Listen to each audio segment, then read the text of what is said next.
time. Good morning, sir. Thank you for joining us. Thank you so much for having me. All right, great. So let's start with your reactions. We've seen the online appeal by Deji Adeyanju asking you to please be a part of the coalition, and you've blatantly disregarded this. Why is it? Well, Deji is someone that's a good friend of mine and someone I like. But Deji understand as a lawyer that I won't have an alibi if he asked me to join an armed robbery gang, and I could do that. I can't go to court and say that he asked me to do it. So he knows what he's doing. I think he's just trying to do the best he can to help his friends who are formerly these PDP friends who have gone to join the coalition, to see if he can get people on their side. But I've made it very clear from day one when I started politicking in Nigeria, I mean partisan politics in 2018, 2019, that if I can't help fix Nigeria, I'm not going to be part of those who will break Nigeria into pieces. So everybody in this opposition group that DG himself has criticized severally are people that he and I know cannot be the solution to Nigeria's problem. They are the ones who created the problems that we're facing today in the first place. So he understands that. So I think I'll give it to him that he has the right to freely express himself on these matters, and that's what he has done. It's not a crime. Now, Mr. Sowore, I want to take a cue from what Mr. Peter Obi said. He says no one group can change Nigeria alone, and that building bridges, even on easy ones, is necessary. Mr. Sowore, don't you think in politics and democracy is a game of numbers? You make some concessions here and sacrifices. Don't you think that a pragmatic approach would be to work with sometimes strange bedfellows to get to your goal of executive power so that you can make those changes you desire? Because not everyone would think like you or share some of your beliefs and ideologies, and you just play the game of politics like it's called.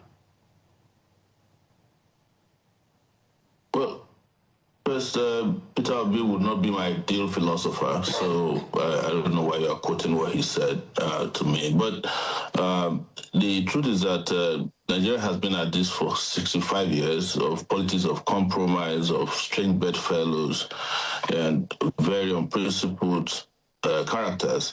And this is where he has left Nigeria, a broken country. And I have no doubts that I don't need to be in bed with strange bedfellows. I cannot be on the bridge that has been built and broken by the same people. These are not bridge builders. These are country and destiny destroyers who have come together. And if you listen or read what I wrote a few days ago, you must have understood. I just didn't reject the coalition. I named names and I put them where they fit in terms of building a coalition that has put Nigeria where it is today. The APC was a coalition. I don't know why we easily forget these things. We've had so many coalitions in this country. We have political parties that have, and it's made up of people who have been in power for several years. And Amechi, for instance, was governor for 8 years. He was Speaker of the House of Assembly at the state level. He was minister for how many years? And you want me to believe that they'll fix Nigeria in another coalition?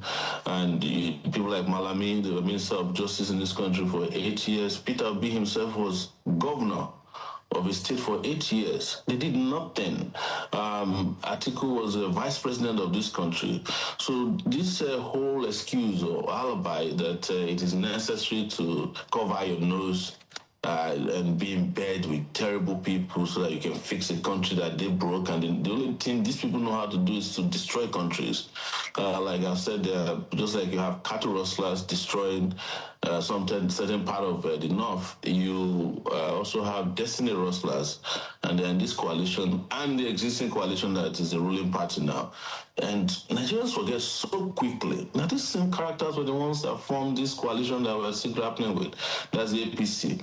There was Amechi, Rufai, Atiku, and Malami that formed the APC. Most of them, some of them were the CPC part of the APC gang. that you haven't recovered from. I mean, you and I haven't recovered from. And here we are again, asking to take philosophical position that would destroy our entire existence. I don't know where we get these ideas from. All right, Mr. Sowore, so what would be the ideal take for you come 2027? If you say a coalition party made up of these personalities wouldn't work, and you have continued to criticize the current administration, saying they're not indeed doing very well, so what will eventually be your take? What do you think will work for 2027? I have been very clear that there are over 83 million voters, registered voters, and I'm sure by the time INEC is done with fresh registration this year, we'll probably have something close to 90 million, if not 100 million people. The last election was carried out by less than 25 million voters, so you still have excess of over, maybe we'll have 80 million voters, or at least 50 million voters available. Are you saying that this country cannot be fixed by those who are not part of those who voted us into the bottom of the world that we're in now? There are plenty of people, and we have spoken at the level of our political party, the African Action Congress, our movement, that there are plenty of Nigerians out there who can make a better decision for the people of Nigeria. And these people are not going to do it. The people we keep referring to as, oh, we are helpless. If we don't join them, we can't make any progress. So we want to be in coalition with the oppressed people. We want to be in coalition with the people who are suffering, people who are really determined to make sure that this country becomes a country that is the one they can be proud of, the one that can provide them the opportunities in life that they need, the one that can protect them, protect their children. It is not a country that is beholden to the same people who destroyed the country. Some of them have been around since independence, or their children, or their cronies, or their family members. So I don't have any reason to keep giving excuses on your shows that I can't be part of this. You know, you are scrolling my list of some of these characters that are in this coalition, with the number one being the president of Nigeria. I've never joined them before, and I'm not going to join them now because it is convenient to do so. We only join people who have very clear ideology and ideas and ideals that will make those things that I stand for and I've always stood for since I started fighting for this country at the age of 19 or 20. Those is only people who align with my ideas and principles that I can be in bed with. There are plenty of them. So the problem is that, are we ready to help those who want to help the country? Or we're only ready to help those who are wrecking the country? I'm glad that you mentioned there are plenty of them. So from what we gather, you're not opposed to a coalition. You're not just in support of the current structure of what this coalition presents. You've mentioned that you can only, unite with a certain kind of people. Would you maybe share names of these people that there's a potential, if you had to go into a coalition with, that you'd rather go into a coalition with? I have so many people that I can't mention, and that the idea is not to come mention names of people I can be in coalition with. My job is to mention names of people who I can't be in coalition with. I've done the math for you. There are 83 million voters registered in the country. 20 million people voted, or maybe 25 million people voted in the last election. There are 50 left. So there are clearly, mathematically and arithmetically, more people who have not voted, participated in these elections that are out there. But let me just, for instance, throw out something I said a few days ago, which was the fact that I went to INEC meeting and I asked them to register new political parties that we expected. I would, for instance, be comfortable to be in coalition with a political party of Seun Kuti, the Movement of the People, because these are clearly very bright, young, ideal candidates for a country that we need.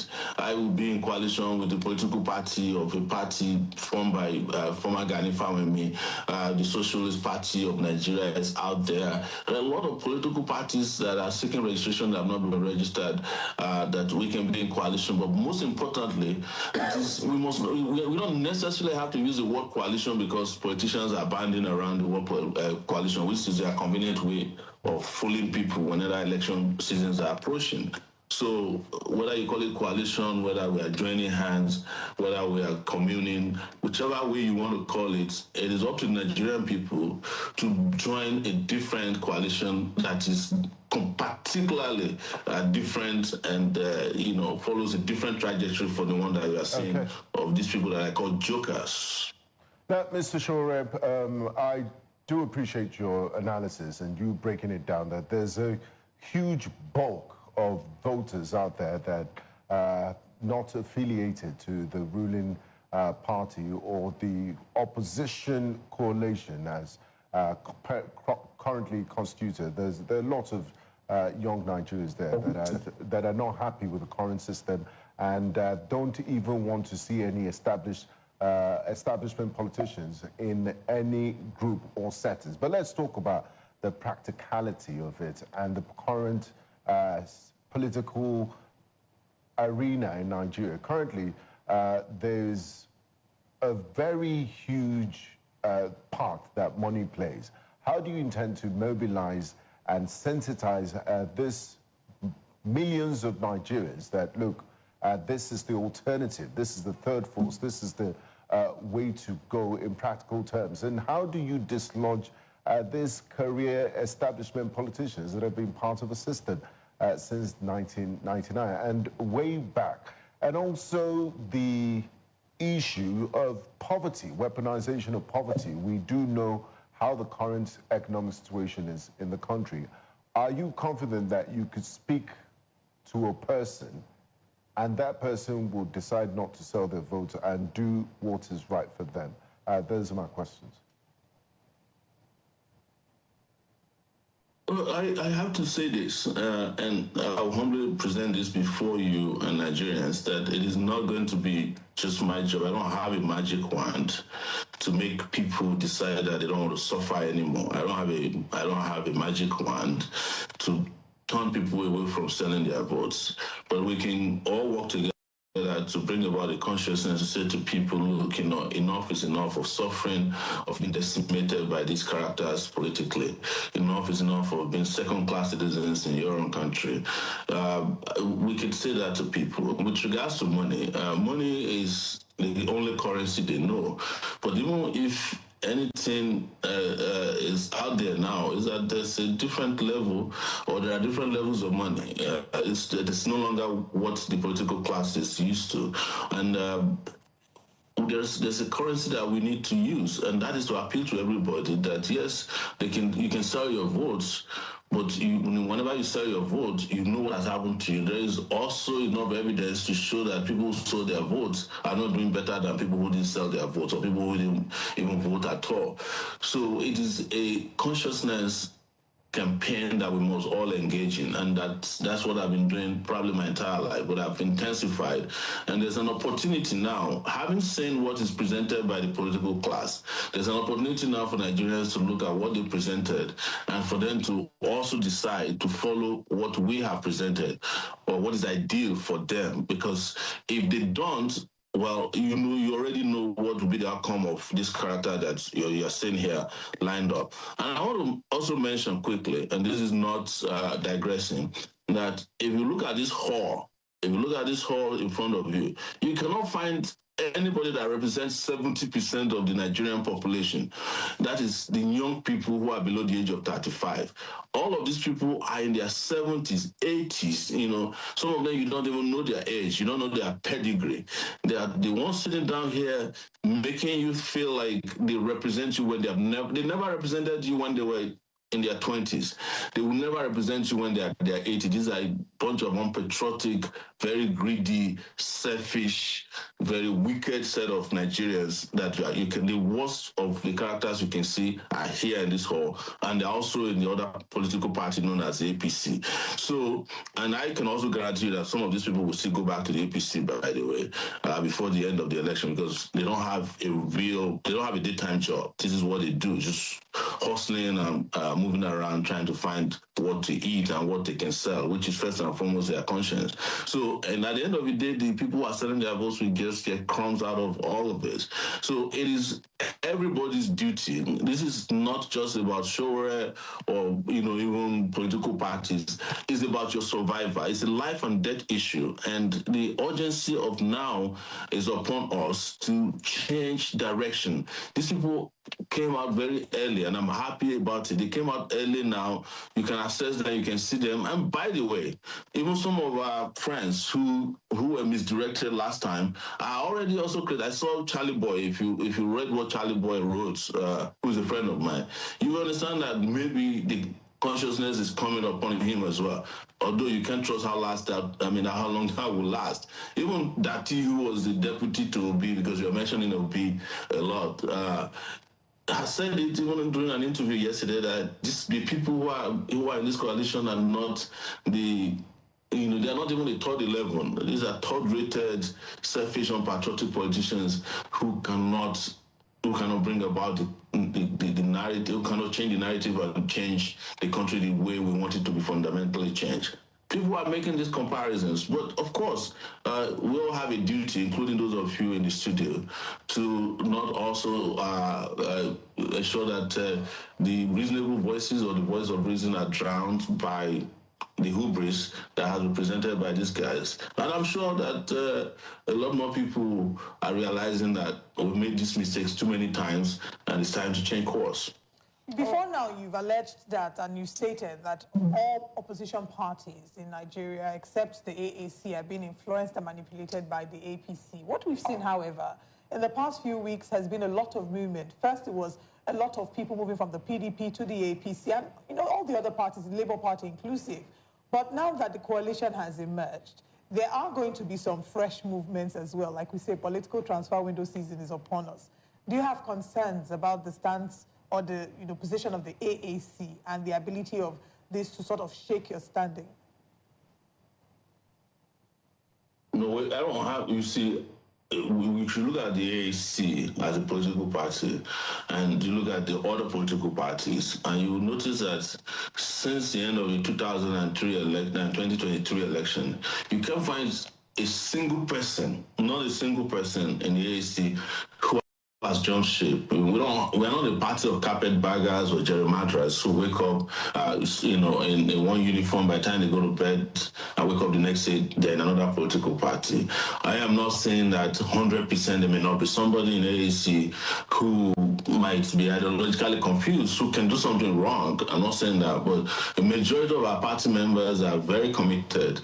Their ideological stand on where Nigeria should be is unshakable, and there is no way an AAC member will want to join the political hubris that is going on now in Abuja or elsewhere. You mentioned earlier that I said, most of these people, of course, a lot of them are APC members. In fact, they are already having conversations on the ground that some of them can't be trusted because they are moles from the party. The majority of the people in this particular party you are mentioning, the ADC, and the ADC, by the way, is a party created by Obasanjo, are members of the APC. Amici is a member of the APC. Malami is a member of the APC. Nasir El-Rufai is a member of the APC. And David Mark is from PDP. So you have the former CPC people and the Atiku chapter of the PDP. They are the majority of people in this political party. So, and then you have, if I say there are Labour Party people, I'll just be making, I'll be confusing you.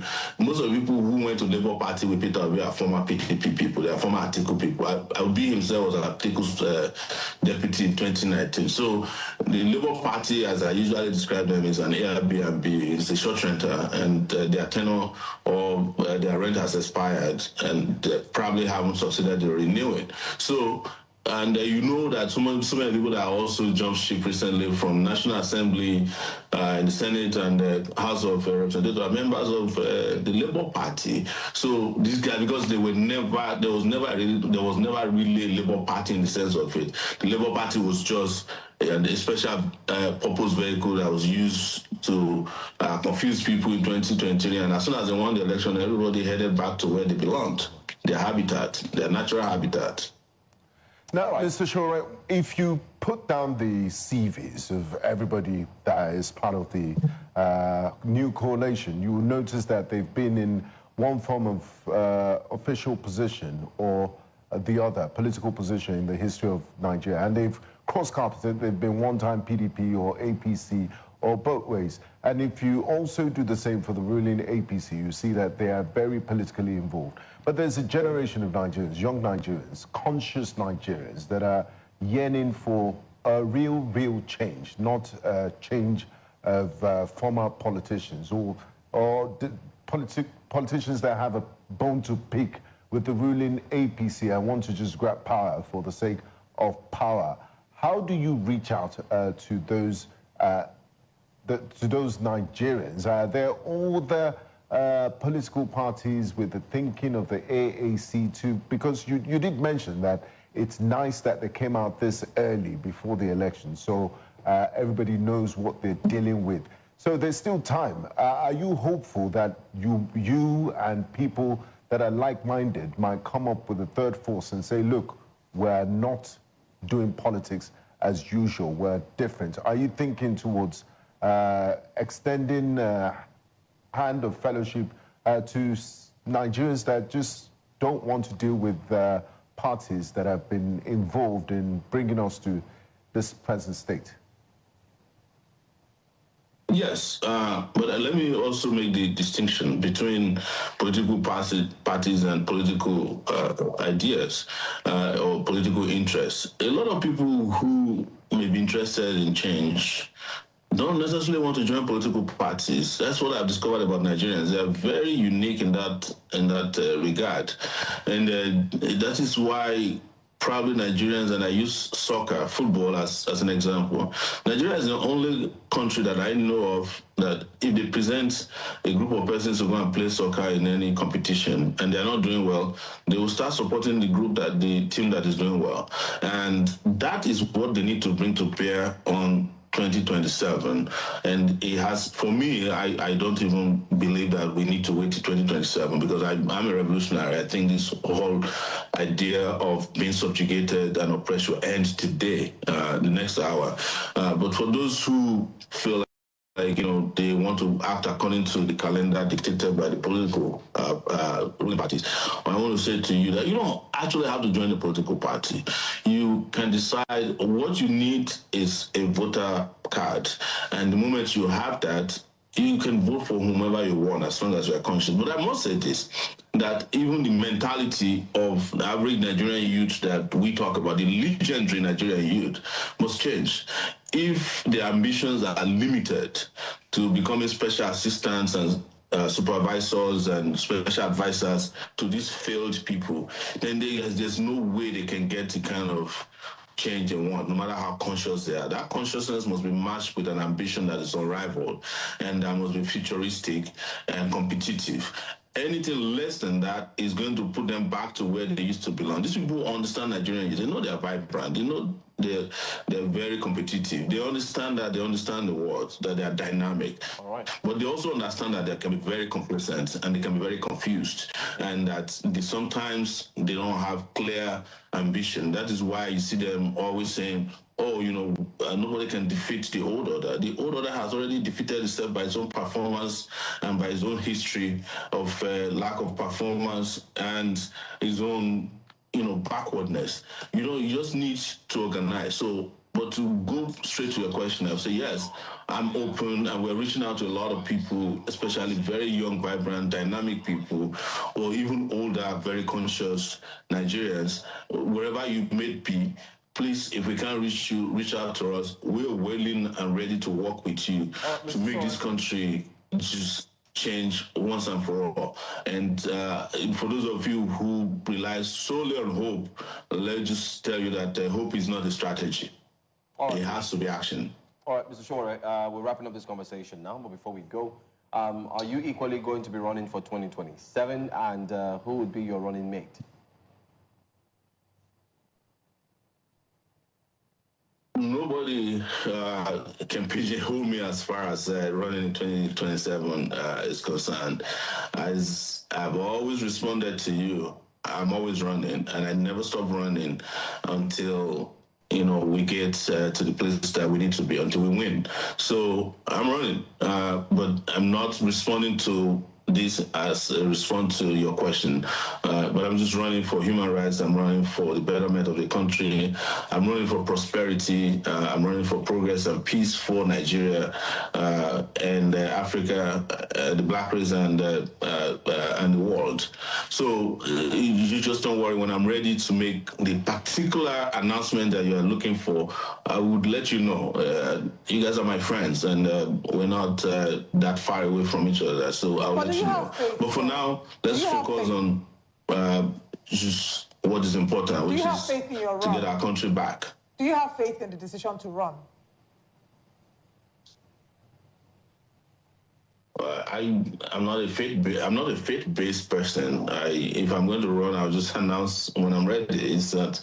There's nothing spiritual about running. No, I wasn't asking about faith from the spiritual perspective. I was saying that looking at the indices on the ground, with the fact that it seems like all the big wigs have come together, the coalition has a strength on its own because of the caliber of people, their political trajectory.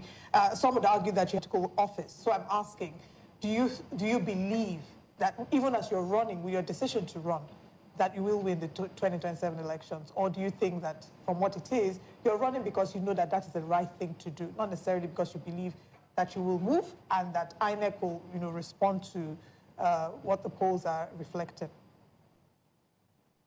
It's exactly what I'm saying about running. And I've said this without trying to digress from your exact question, is that there's nothing great about the people you call experienced politicians that have head office.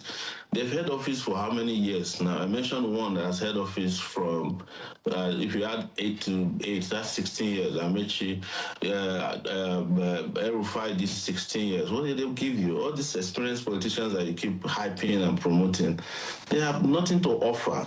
It's about here. It's about ideas. Nobody has ever voted for experience that has no use. You should vote based on your experience with them. And I have been involved my entire life defeating people who people claim are undefeatable. The military, than all these corrupt politicians. I've worked my entire life defeating them. There's no big deal about it. There's a bunch of cowards. But I must also admit that without fundamentally tinkering with the things that will bring about the outcome of free, fair, and credible elections, everybody is wasting his time too. And INEC is a major problem.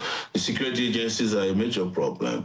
And, the processes that interfere with free and fair elections are all still in place. I, for instance, go to INEC meetings, and when the people who are officials of INEC, when you see them, they are people these are APC members, and they are the federal commissioners, they are the state electoral commissioners. They don't put them there to go and sanitize the process. They put them there so that they can help them rig elections. So all of this has to be fundamentally, of course, addressed. And that is why, before being a politician, I'm a revolutionary. And I think I'll hate to interject now, but we've run out of time. We have to wrap up the conversation now. We've run out of time. Thank you for joining us this morning on Breakfast Central. All the best with 2027. Thank you for having me. We wish you all the best with your run. Thank you for your time. Thank you.